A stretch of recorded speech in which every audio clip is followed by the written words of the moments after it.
All right, welcome to The Explainer. Today, we are sinking our teeth into one of the most brutal, shocking, and honestly, game-changing moments in all of Jujutsu Kaisen, the day the Zenin clan was completely erased from the map.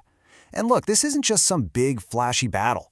No, this is a story about deep-seated family betrayal, heartbreaking sacrifice, and how a clan's own cruelty forged the very monster that would bring it all crashing down. Everything, and I mean everything, kicks off with this one chilling request. Make a promise. Destroy everything. These are the last words spoken from one twin sister to another. It's a dying wish that lights the fuse on a firestorm of vengeance that leads to an absolute, undeniable massacre. So, our story really begins with Maki Zenin walking back into the one place she was never, ever wanted, the Zenin family compound. Now, she thinks she's just there in official business, grabbing some curse tools for the new clan head. What she doesn't know is that she's walking right into a perfectly laid trap. The very second she arrives, her cousin Naoya is right there, ready to greet her with nothing but pure venom. He immediately starts mocking her scars, her quote-unquote weakness, just sneering about her place in the clan's future. It's just a raw, brutal reminder of the non-stop contempt she has faced her entire life, all because of how she was born. Meanwhile, behind the scenes, the clan elders are deep in plotting, and this is just cold-blooded politics at its worst. See, they can't just kill the new clan head Megumi outright. He's got too many powerful connections. So they come up with this sinister little plan to eliminate him and, oh yeah, anyone who might be loyal to him, which includes Maki and Mai. And the most twisted part of all? The guy pulling the strings is their own father, Oji.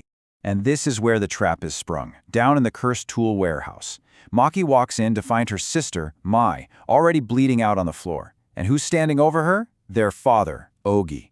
He spills this pathetic, twisted reason for it all, blaming his own kids for his personal failures before turning his sword on Maki. I mean, it is the ultimate betrayal.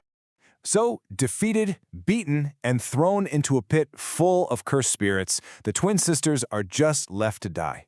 But it's here, in this absolute rock-bottom moment, that the true, tragic nature of their connection comes to light in one final, utterly heartbreaking act. Okay, this right here is the key to understanding everything that's about to happen.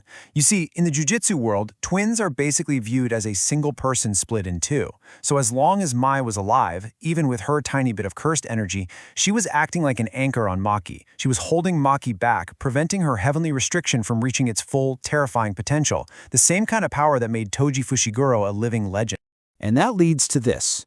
This is the heartbreaking sacrifice. The brutal math of their existence was that for Maki to become whole, Mai had to be erased. As Mai dies, she literally takes every last drop of cursed energy they shared with her. And this act shatters the chains that were holding Maki back, completing her heavenly restriction and unleashing a monster with the same physical power the clan hadn't seen since Toji himself. With her very last breath, Mai uses her construction technique one final time. She forges a perfect replica of a powerful curse tool, a sword from Maki, and gives her that final, chilling command, a promise to destroy everything and everyone that made them suffer. Now empowered by her sister's sacrifice, and finally free from her limitations, Maki is completely reborn. She climbs out of that pit not as the girl they rejected, but as an absolute force of nature, ready to keep her promise.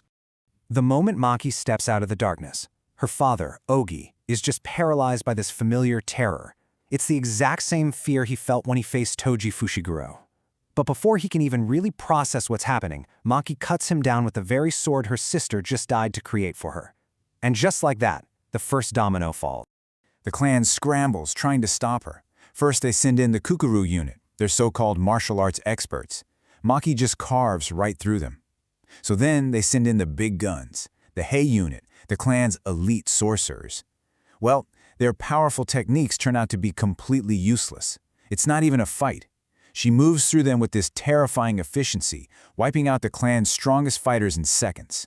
It's in this moment that this horrifying realization finally dawns on everyone left alive. Maki has become a perfect copy of Toji Fushiguro, the clan's ultimate bogeyman. But here's the critical difference. Toji never had a reason to wipe them out. Maki does. She has a promise to keep. I mean, when someone asks her if she even has a heart anymore, her reply is just bone-chilling.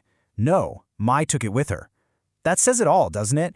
It gives you a stark look into her new reality. Her body is now a perfect weapon, but her soul, it's been hollowed out, leaving nothing behind but that promise.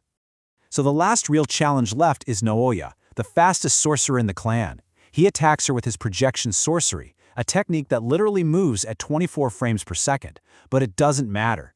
Maki's physical senses are now so insanely heightened that she can perceive his every move. His speed is useless, and she just ends the fight by shattering his face with one devastating punch. And with the clan's entire fighting force, from their strongest to their weakest, completely eradicated, Maki fulfills her promise. In a single night of absolute bloodshed, the entire landscape of the Jujutsu world is changed forever. Maki shows zero mercy. She hunts down every last member, even cutting down her own mother in a final tragic moment. And as you can see, the end result is the near-total erasure of one of the legendary 3 great clans. The Zenin are, for all intents and purposes, finished. They're a ghost. And just like that, the entire balance of power in the Jujutsu world is completely shattered. The big 3 clans are now the big 2. The fall of the Zenin leaves this massive power vacuum, and it basically flips the whole political chessboard upside down. So we're left with this. Maki kept her sister's dying wish, but to do it, she had to become a monster born from tragedy, a ghost haunting the ruins of her own family. The question that's left hanging in the air isn't just what's next for her, but what happens to the entire Jujutsu society that created the conditions for its own destruction in the first place.